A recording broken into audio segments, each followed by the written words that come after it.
Bonjour, je m'appelle Camila Arias et j'ai travaillé sur Les Noticieros, des archives d'actualité diffusées dans les salles de cinéma à Cuba entre 1960 et 1990.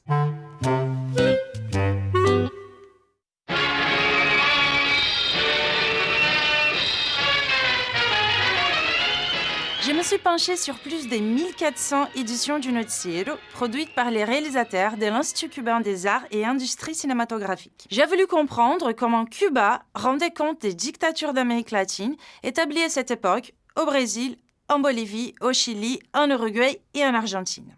Ciné-journal révolutionnaire, internationaliste et critique, El Noticiero était défini par son directeur, Santiago Álvarez, comme une arme de combat, un moyen de contre-information, d'agitation et de propagande en faveur de la libération des pays du tiers-monde. Todo arte revolucionario Tout art révolutionnaire debe constantemente doit incessamment estar haciendo búsquedas. rechercher et faire de Todo arte que se l'expérimentation. estanca, o todo artista que se estanca Tout perece. artiste qui se cristallise, il Eh. meurt.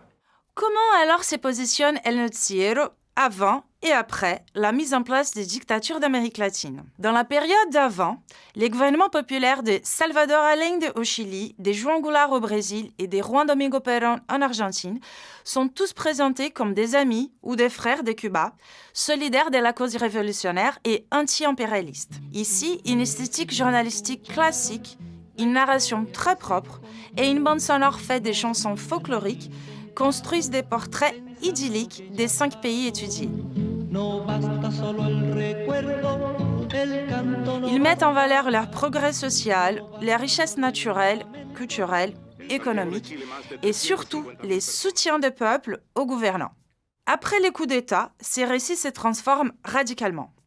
Avec l'arrivée des militaires, El Noticiero change de ton pour construire une opposition entre d'un côté le nouveau régime, désigné comme des fascistes, des corrompus, et de l'autre côté, le peuple opprimé. Cela passe par une dramatisation du récit.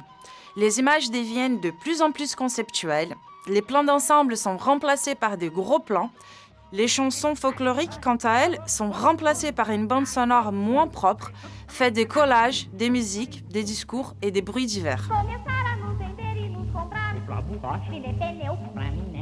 Pour contourner la censure médiatique de cette seconde période, les cinéastes cubains utilisent de plus en plus de sources cinématographiques, des images abstraites, ce qui donne alors naissance à un langage expérimental singulier. El Noticiero propose alors un contre-récit dénonciateur de l'histoire militaire en train de se faire. La force de cette critique ciné-journalistique tient notamment à la performance de ce langage expérimental situé à mi-chemin du téléjournalisme et du cinéma militant.